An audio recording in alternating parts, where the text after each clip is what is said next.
Nobody knows everything. I don't care if you started real estate investing and you haven't even bought your first property. I don't care if you're 10 years in. I don't care if you're 30 years in. Real estate is consistently changing. What's up, everyone, and welcome to Real Talk with Olamide, where we talk about all things real estate.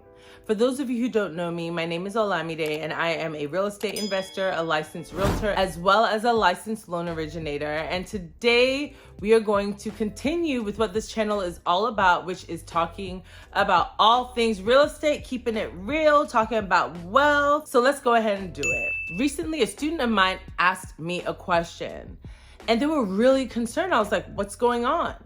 And the question was, or the worry was, hey, like, there's so much to learn. How am I supposed to know all of these things?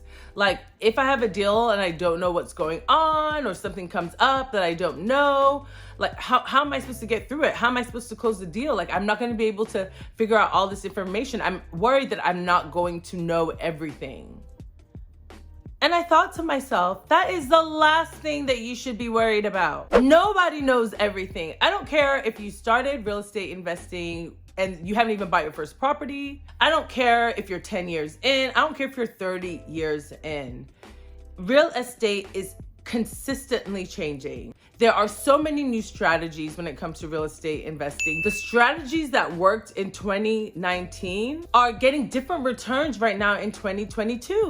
And that's just something that you have to keep in mind. It always ebbs and flows. There was a point where short sales were money makers. Right now, short sales are not as popular as they used to be. If you want to be a successful real estate investor, you have to be comfortable with evolving. You have to be comfortable with consistently learning, especially if you're an active real estate investor and not necessarily just a landlord, but you are really creatively approaching real estate, building cash flow in really cool and creative ways. There's no ifs, ands, or buts about it. You have to consistently keep learning.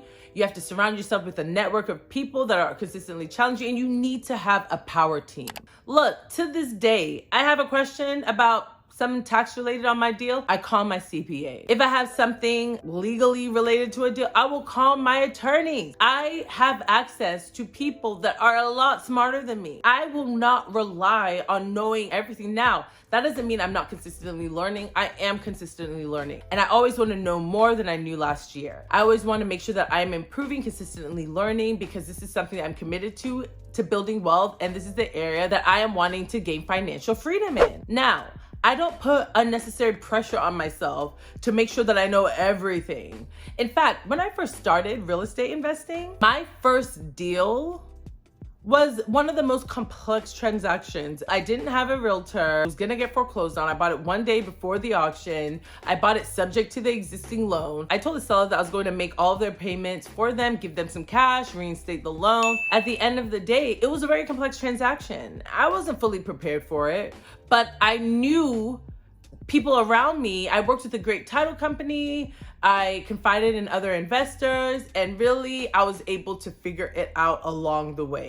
Not because I knew everything myself, but because I built a community and I was able to go to other people, go to the title company, go to other investors, go to other people that have done these types of transactions before, learn about these types of transactions, and close the deal. My answer to anyone that's like, hey, I don't have all of the answers, I'm probably never gonna have the answers, and is worried about that when it comes to real estate investing, here are my words for you.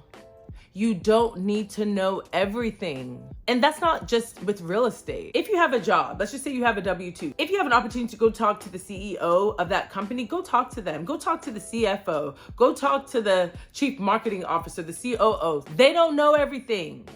In fact, what smart people do is they surround themselves with people that know way more than they do. You don't have to know everything in life. That's not an excuse for you to be like, hey, I'm just not gonna learn anything because other people are gonna help me. You need to know enough to be able to question something. You need to know enough to be like, hey, can you double check that? Something seems a little bit off. That doesn't mean you know everything. That just means that you know enough to get the deal done. I hope you learned something new. Thank you for tuning into Real Talk with Olamide. Drop in the comments, do you feel like your home is an asset? Or do you feel like it was a liability? Do you regret even getting a home? Or are you so excited and so happy that you have your home or your first investment property, whether you're living in it or you're investing in it and someone else is living in it? Let me know your thoughts, all right? Thank you, take care, and God bless.